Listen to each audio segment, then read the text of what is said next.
ഈ സർവകലാശാലയിലെ VC നിയമനത്തിലുള്ള search committee പുനഃസംഘടിപ്പിക്കാൻ ഓർഡിനൻസുമായി മുന്നോട്ട് പോകാനാണ് സർക്കാരിൻ്റെ നീക്കം. അവർ ഈ ഓർഡിനൻസുമായി രാജ്ഭവനിലേക്ക് പോകുമെന്നറിയുന്നു. VC നിയമനത്തിൽ സർക്കാരിന് അനുകൂലമായ ഓർഡിനൻസ് രാജ്ഭവൻ കടക്കുക ഏറെ പ്രയാസവുമാണ്. സർക്കാരിന് മേൽക്കൈയുള്ള സമിതി നൽകുന്ന പാനലിൽ നിന്ന് ഭൂരിപക്ഷ അംഗങ്ങൾ നിർദ്ദേശിക്കുന്നയാളെ VC ആയി ചാൻസലർ നിയമിക്കണം എന്നുള്ള ഒരു നിയമവ്യവസ്ഥയും നിലനിൽക്കുന്നുണ്ടല്ലോ പ്രശാന്ത്. ഇതെല്ലാം വലിയ ഭരണ പ്രതിസന്ധിയല്ലേ പ്രശാന്ത്? 5 അംഗ സെർച്ച് കമ്മിറ്റിയുമായി ബന്ധപ്പെട്ട വിഷയത്തിലാണ് ഇപ്പോൾ സർക്കാർ കടന്നിരിക്കുന്നത്. ഇതാണ് വലിയ രീതിയിൽ ഇപ്പോൾ ഒരു പ്രതിസന്ധിയിലേക്കൊക്കെ ചെന്നെത്തുന്ന സാഹചര്യം ഉണ്ടാകുന്നത്. അതായത് ഈ ഡിജിറ്റൽ സർവകലാശാലയിലെ VC നിയമനവുമായി ബന്ധപ്പെട്ട സെർച്ച് കമ്മിറ്റിയാണ്. ആ സെർച്ച് കമ്മിറ്റിയിലേക്കുള്ള അത് പുനഃസംഘടിപ്പിക്കുന്നതുമായി ബന്ധപ്പെട്ട കാര്യങ്ങളുമായിട്ടാണ് ഇപ്പോൾ സർക്കാർ മുന്നോട്ട് പോവുകയും ചെയ്യുന്നത്.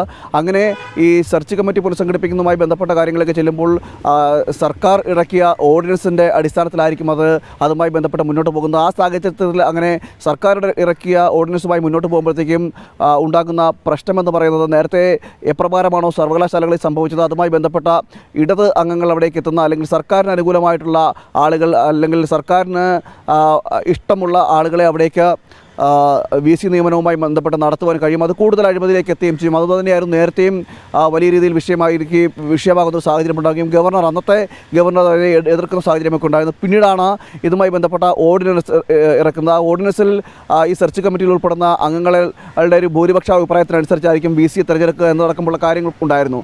എന്നാൽ അത്തരം ഓർഡിനൻസ് ഇനി എങ്ങനെയാണ് ആ ഓർഡിനൻസിനോട് രാജ്ഭവൻ സ്വീകരിക്കുന്ന സമീപനം എന്നതാണ് നമുക്ക് ഏറ്റവും എടുത്ത് കാണേണ്ടത്. കാരണം ഈ ഒരു സമീപനത്തിൽ അടിസ്ഥാനത്തിലാണെങ്കിൽ ഈ ഓർഡിനൻസിൻ്റെ അടിസ്ഥാനത്തിലാണ് നടപടിയെടുക്കുക അല്ലെങ്കിൽ രാജ്ഭവൻ അതുമായി ബന്ധപ്പെട്ട് ഒപ്പുവെച്ച് കഴിഞ്ഞാൽ കൃത്യമായും സർക്കാർ പറയുന്ന നിലയിലേക്ക് അല്ലെങ്കിൽ സർക്കാർ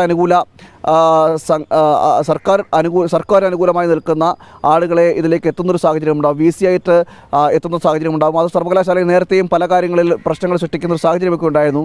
എന്തായാലും സമാനമായ സാഹചര്യത്തിലേക്ക് കടക്കുമോ ഇല്ലയോ എന്നടക്കമുള്ള കാര്യങ്ങളാണ് ഇപ്പോൾ ചർച്ചയാക്കുന്നത്. ഈ വിഷയത്തിൽ രാജ്ഭവൻ എന്ത് നടപടിയെടുക്കുമെന്നതടക്കമുള്ളവ ചോദ്യചിഹ്നമായി വരികയും ചെയ്യുന്നു. രാജ്ഭവന് സ്വതന്ത്രമായിട്ടൊരു തീരുമാനമെടുക്കാൻ കഴിയും. കാരണം ഇത് ഇനി ഈ നിലവിലെ ഈ സെർച്ച് കമ്മിറ്റിയുമായി ബന്ധപ്പെട്ട വിഷയത്തിൽ എന്തെങ്കിലും തീരുമാനമെടുത്തില്ലെങ്കിൽ അതുമായി ബന്ധപ്പെട്ട തീരുമാനമെടുത്തില്ലെങ്കിൽ പോലും തുടർന്ന് വരുന്ന നിയമസഭാ സമ്മേളനത്തിൽ മാത്രമായിരിക്കും ഇതൊരു ചർച്ചയായി വരികയും ചെയ്യുക. അതുകൊണ്ട് തന്നെ സ്വതന്ത്രമായിട്ട് തീരുമാനം എന്താണ് രാജ്ഭവൻ എടുക്കുക എന്നടക്കമുള്ളതാണ് ആണ് നമുക്ക് മനസ്സിലാക്കാൻ കഴിയുന്നത്.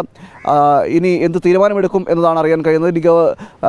ഗവർണർ അത് രാഷ്ട്രപതിക്ക് അയക്കുമോ എന്നടക്കമുള്ള കാര്യങ്ങളും ഇവിടെ ഉയർന്നു വരികയും ചെയ്യുന്നുണ്ട്. എന്തായാലും ഇതിൽ ഏറ്റവും നമ്മൾ എടുത്തു പറയേണ്ടത് സർക്കാർ ഇതുമായി ബന്ധപ്പെട്ട് എല്ലാ യൂണിവേഴ്സിറ്റികളിലും സ്ഥിര VC നിയമനവുമായി ബന്ധപ്പെട്ട് മുന്നോട്ട് പോവുകയാണ്. സംസ്ഥാനത്ത് 9 സർവകലാശാലകളിലും സമാനമായ രീതിയിൽ VC നിയമനവുമായിട്ട് സർക്കാർ മുന്നോട്ട് പോകുന്നൊരു സാഹചര്യമുണ്ട്. അങ്ങനെ മുന്നോട്ട് പോകുമ്പോഴാണ് ഈ സെർച്ച് കമ്മിറ്റികൾ വഴി തിരഞ്ഞെടുക്കുന്നവരെ അതിലേക്ക് ഉൾപ്പെടുത്തുന്നതടക്കമുള്ള കാര്യങ്ങളിലേക്ക് എത്തിച്ചേരുകയും ചെയ്യുക. അത് സെർച്ച് കമ്മിറ്റിയുമായി ബന്ധപ്പെട്ട അതിൽ സെർച്ച് കമ്മിറ്റി നിർദ്ദേശിക്കുന്ന ആളുകളെയാണ് അവിടെ തിരഞ്ഞെടുക്കുന്ന സാഹചര്യമെങ്കിൽ അത് സർക്കാർ അനുകൂലമായിട്ട് നിൽക്കുന്നവരെ യൂണിവേഴ്സിറ്റിയിലേക്ക് തിരികെ കയറ്റുന്ന ഒരു സമീപനത്തിലേക്ക് എത്തിച്ചേരുകയും ചെയ്യും. എന്തായാലും ഇതിലിനിപ്പോൾ രാജ്ഭവൻ എന്താണ് നടപടിയെടുക്കുക എന്നടക്കമുള്ള കാര്യങ്ങളാണ് നോക്കിക്കാണുന്നത്.